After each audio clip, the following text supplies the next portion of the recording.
Hello students, welcome back. Let us continue the MCQs regarding the chapter Microbes in Human Welfare. Now look at the question number 71. The secondary treatment. The secondary treatment of sewage waste is also known as. Already I told you the sewage treatment involves two important steps. One is the primary treatment, other one is the secondary treatment.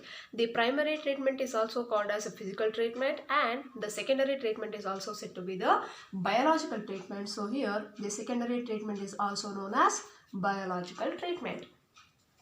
Next one, which of the following is used in secondary treatment of sewage water? So what we are using usually in the secondary treatment, whether it is a fermentation tank, digester tank, detoxification tank or aeration tank. Actually we are using aeration tank. In the secondary treatment or in the biological treatment, we are using aeration tank. I told you there is a large aeration tank. So here we are using aeration tanks. Next, what kind of microbes is present in flocks formed during secondary treatment of sewage? You know that flocks are the association of bacteria and fungal filaments. So the flocks, the name only indicates it is the association between the fungi and bacteria. And with the association of fungi and bacteria, they form some mesh-like structures called as flocks. And these flocks can be seen in the secondary treatment. Next one, what is BOD? So BOD stands for biochemical oxygen demand. Sometimes we will call it as a biological oxygen demand, but most of the time it is called as biochemical oxygen demand. And next one, the flocks present in large aeration tanks causes dash in BOD. You know that flocks are the mesh-like structures formed by the association of bacteria and fungi. So what is the use of flocks means? The flocks, they will consume the organic matter, thus they decreases the BOD. You know, BOD is biochemical oxygen demand. So these flocks that are present in large aeration tank, they decreases the BOD. So that's why the answer is decrease. Next one, BOD can be defined as, I told you BOD stands for biochemical oxygen demand. Then what is or how can we define the BOD? So it is the amount of oxygen consumed if all the organic matter in 1 liter of water is oxidized by bacteria. Or else we can define BOD, it is the amount of oxygen consumed by the bacteria which is present in 1 liter of water. The amount of organic matter consumed by aerobic bacteria in 1 liter of water, that is called as BOD. So here among all the options, this is the correct one. The amount of organic matter consumed by bacteria in 1 liter of water. Next one, BOD is the measure of dash in water. So BOD, it is actually the measure of organic matter which is present in water. So the organic matter, if organic matter is more, the BOD value will be high. If the organic matter is less, the BOD value will be less. So BOD is the measure of organic matter. Next one, the BOD dash polluting potential of wastewater. So BOD, it is actually indirectly proportional to, it is directly proportional to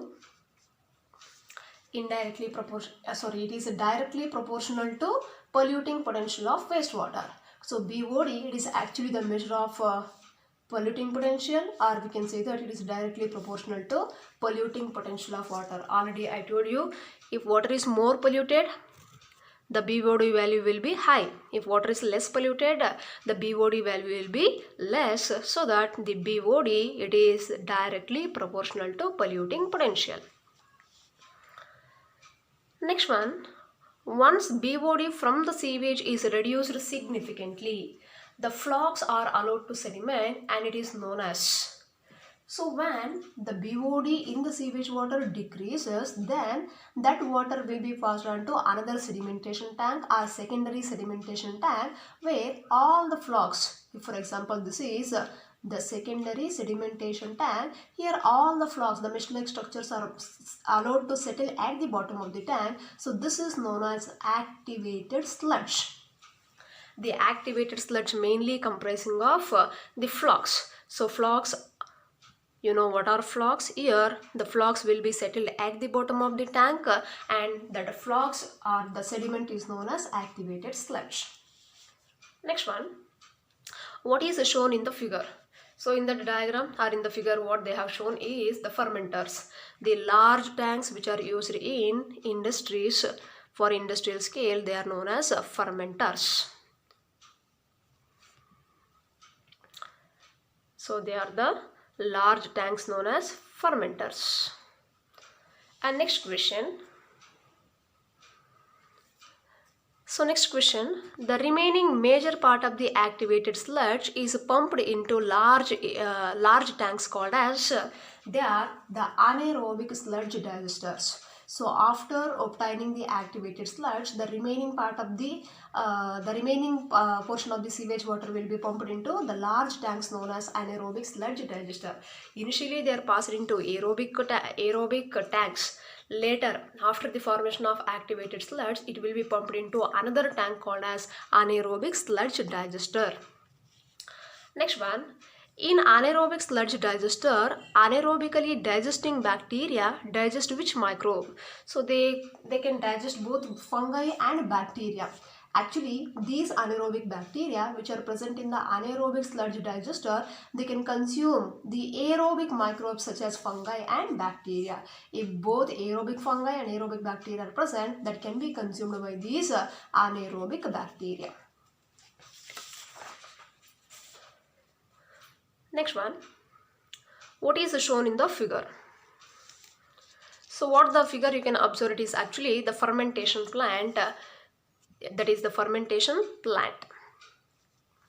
Next one, in an anaerobic sludge digester, during the digestion process, the mixture of gases like, so in the anaerobic sludge digester, during digestion process, a mixture of gases will be liberated. The mixture of gases includes methane, H2S, carbon dioxide, etc. So all these are released during the digestion process.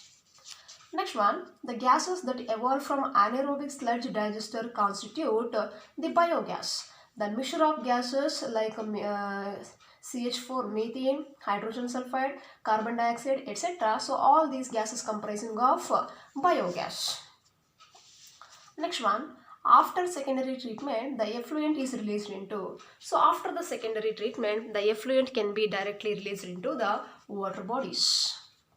Next one, which ministry has initiated Ganga Action Plan and Yamuna Action Plan? So this is the Ministry of Environment and Forest.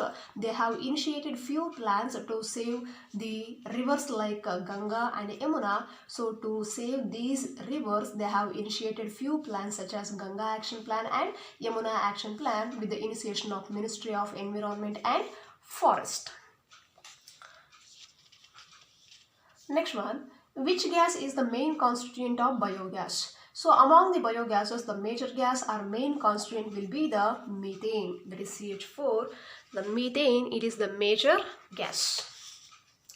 Next one, the gas produced as end product during growth and metabolism of microbes depends upon. So it is the nature of microbe and substrate.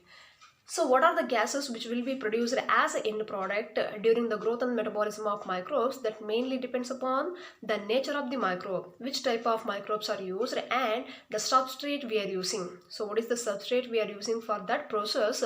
So that mainly helps in producing the end products. Next one, microbes in production of biogas. So the questions related to microbes in the production of biogas. So here, methanogens. So the methanogens produces certain gases by growing on cellulosic material. What kind of organisms are they?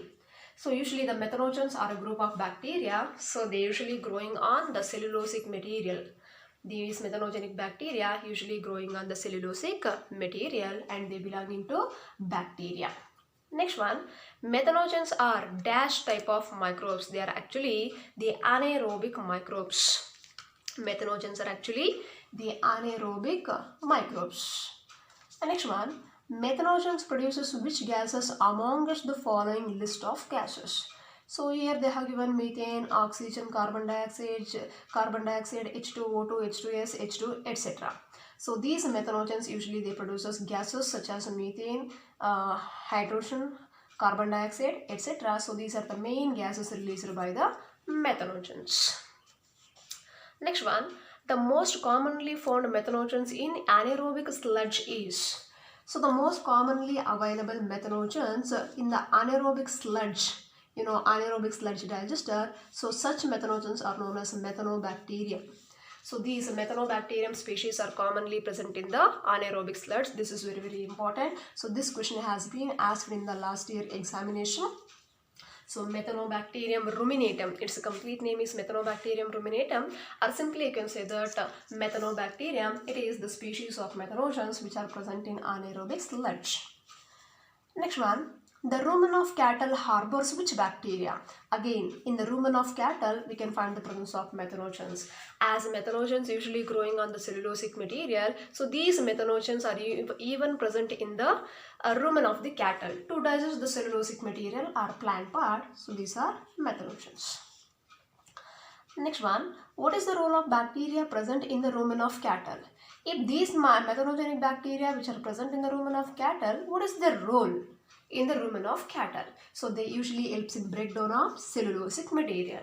You know that usually the cattle, they usually consuming the plant part in order to digest the plant cellulose or in order to break down the cellulose. These methanogenic bacteria play a very important role in the rumen of cattle.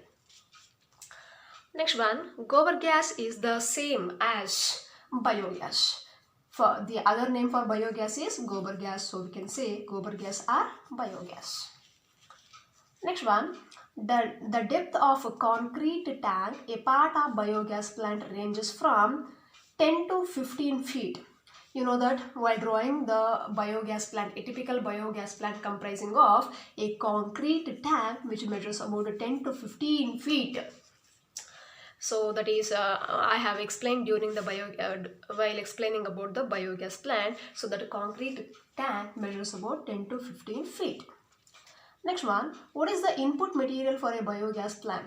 So what is the main material or input material we are using for biogas plant? That is the bio-waste and slurry of the dung. Industrial waste are both A and B. Actually we are using the bio-waste as well as the slurry of the dung.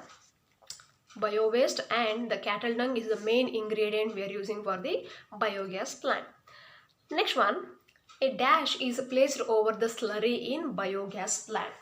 So in that biogas plant, if this is the biogas plant, so here there will be a floating lid. So here dash is placed over the slurry in the biogas plant. It is called as floating cover or floating lid. The cylindrical tank or concrete tank is covered by a floating lid or also called as floating cover. Next one, the spent slurry in a biogas plant is used as fertilizer. This spent slurry, it means the leftover slurry after the release of mixture of gases or biogas that will be connected with the pipe. So with the help of pipe, the biogas can be released or it will be supplied to nearby houses. And the leftover slurry, it will be removed with the help of another tank that is called as sludge. That sludge comprising of the leftover slurry. That leftover slurry, it is rich in nitrogen and phosphorus. That's why it can be used as fertilizer. Next one, apart from cooking, biogas is generally used in rural areas for lighting also. So not for mechanical work or chemical transformation. Apart from cooking, even this biogas can be used for lighting. Next one, which institutes have actively participated in the development of technology for biogas production?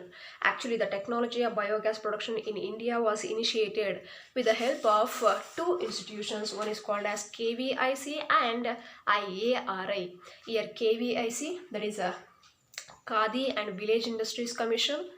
So KVIC means Khadi and Village Industries Commission, and IARI refers to Indian Agricultural Research Institute. So with the help of two institutions, the biogas production in India has been initiated. Next one, IARI stands for, so it is already I told you, Indian Agricultural Research Institute. Option D, Indian Agricultural Research Institute. Next one, So next question is related to microbes in biocontrol agents. So biocontrol refers to, it is the use of microbes to control the plant diseases. There are several plant diseases. In order to control the plant diseases, we are not using the chemical pesticides or insecticides. Instead of that, we are using some biological organisms, especially we are using the microbes. So that is, the use of microbes to control plant diseases is known as biocontrol. Next one, a beetle with red and black markings is known as, it is the ladybird beetle. So we know that a ladybird beetle, it is one of the effective biocontrol agent. So it will be characterized with the help of red and black markings, and that beetle is known as ladybird beetle. Next one, dragonflies are useful to get rid of.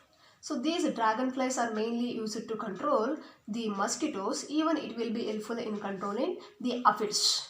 So dragonflies are the biological organisms which are useful to get rid of both mosquitoes as well as aphids. So option D. Next one, butterfly caterpillars can be controlled by use of the microbe called as Bacillus thuringiensis. So you're all familiar with the Bacillus thuringiensis, that is commonly called as BT. So BT refers to Bacillus thuringiensis. So this bacteria, it is one of the effective biological organism to control the butterfly caterpillars. So this one can able to control the butterfly caterpillars. Next one, BT is available in sachets as dried spores.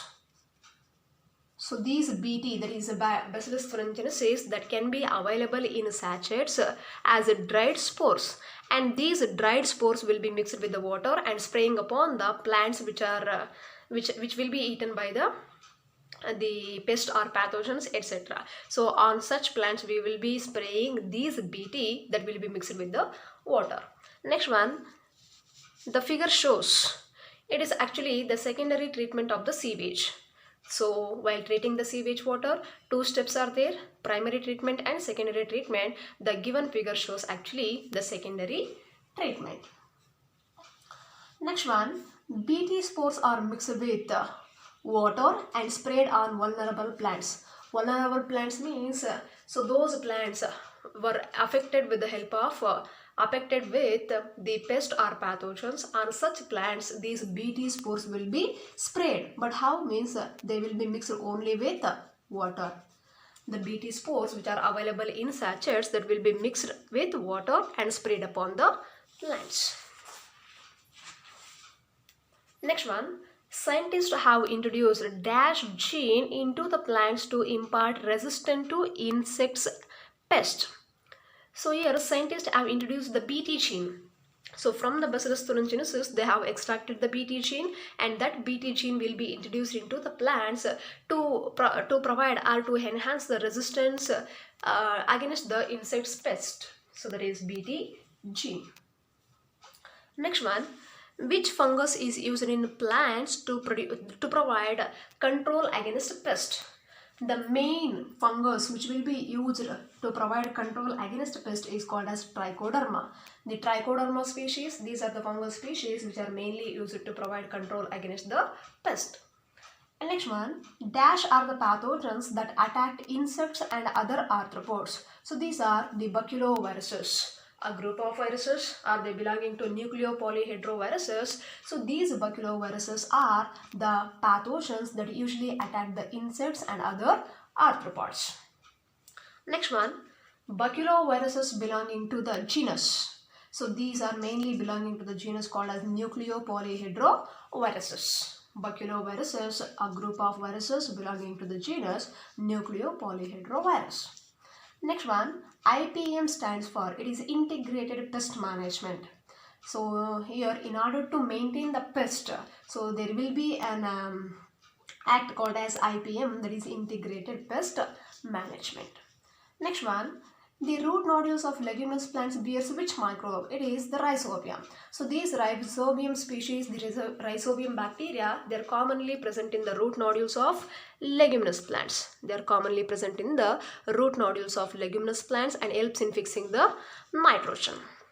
Next one, this image is an aerial view of a So this is actually the aerial view of the sewage treatment plant or sewage plant.